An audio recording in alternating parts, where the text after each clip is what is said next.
మన జీవితంలో మనం ఒకటి అనుకుంటాం, ఒకటి ఊహించుకుంటాం, ఒకటి ఇది జరగాలని ఎంతో ఆశపడుతూ ఉంటాం, వేగిరపడుతూ ఉంటాం, ఎంతో నిరీక్షణతో ఉంటాము.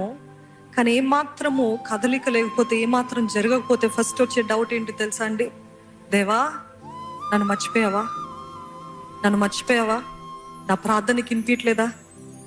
నా జీవితం వల్ల ఎటువంటి ప్రయోజనం లేదా? First question, have you forgotten me lord? Have you forgotten me?